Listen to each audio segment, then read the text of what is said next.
दोस्तों आज के इस वीडियो में हम बात करने वाले हैं कि नेत्र वैज्ञानिक या फिर नेत्र चिकित्सक कैसे बनती हैं। दोस्तों हमारे बॉडी में सबसे महत्वपूर्ण अंग होता है हमारी आंखें। दोस्तों इस आंखों की वजह से ही हम सारी दुनिया की जो खूबसूरती है अपनी आंखों से ही देख पाते हैं। ऐसे में कई बार होता है कि हमारी आंखों में कई सारी प्रॉब्लम्स हो जाती हैं, उसके लिए हम नेत्र चिकित्सक या फिर जो भी आई स्पेशलिस्ट सर्जन होते हैं उनके पास जाते हैं। तो ऐसे में आप में से बहुत सारे लोगों को ये ख्याल ज़रूर आता होगा कि एक आई सर्जन या फिर जो एक आँख के जो डॉक्टर होते हैं, विशेषज्ञ होते हैं, सर्जन होते हैं, वो कैसे बनते हैं। तो आज के इस वीडियो में आपको इसके बारे में पूरी जानकारी देने वाले हैं। दोस्तों अगर आप भी जानना चाहते हैं कि आई सर्जन या फिर एक नेत्र चिकित्सक या फिर नेत्र वैज्ञानिक कैसे बनते हैं तो आज का वीडियो आपको जरूर देखना चाहिए। आइए आज के इस वीडियो को स्टार्ट करते हैं और आपको पूरी डिटेल्स में बताते हैं कि आई वैज्ञानिक यानी कि आई सर्जन कैसे बनते हैं।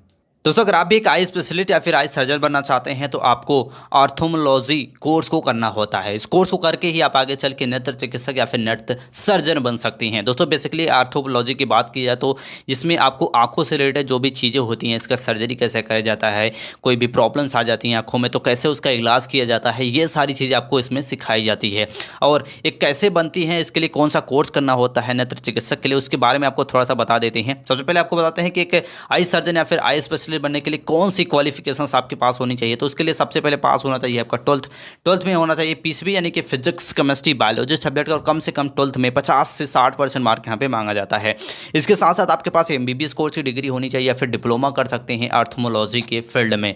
तो ये सारी डिग्री आपके पास होनी चाहिए। इसके साथ साथ मास्टर डिग्री भी इसमें मांगी जाती है। मास्टर डिग्री के लिए आप एमएस कर सकते हैं या फिर एमडी कोर्स कर सकते हैं ऑर्थोमोलॉजी के फील्ड में। तो ये सारी डिग्री आपके पास होने के बाद ही आप बन सकते हैं आई स्पेशलिस्ट या फिर आई सर्जन आप बन सकते हैं। अब आपको पूरे डिटेल्स में बताते हैं यानी कि 12th से लेके एक आई सर्जन बनने के लिए क्या करना होता है। तो सबसे पहले अपना 12th पास कर ले।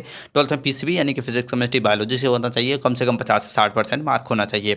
जैसे अपना 12th पास कर लेते हैं देन आपको नीट एग्जाम के लिए अप्लाई करना होता है। नीट एग्जाम को क्लियर करना होता है। नीट यूजी का एग्जाम हर साल ऑर्गेनाइज किया जाता है।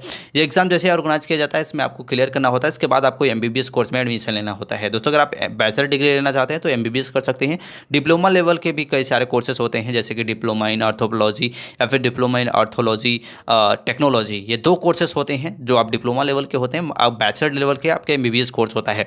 एमबीबीएस कोर्स करने के बाद आपको एमडी या फिर एमएस कोर्स की डिग्री लेनी होती है ऑर्थोलॉजी के फील्ड में ही।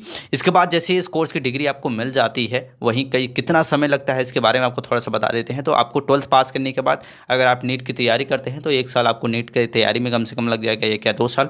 इसके बाद कम से कम 5.5 साल का आपका एमबीबीएस कोर्स होता है। एमडी कोर्स की बात की जाए तो 2 साल का होता है। मतलब कम से कम 7 से 8 साल आपको देना पड़ता है अगर आप भी एक आई सर्जन या फिर आई स्पेशलिस्ट या फिर आई वैज्ञानिक बनना चाहते हैं।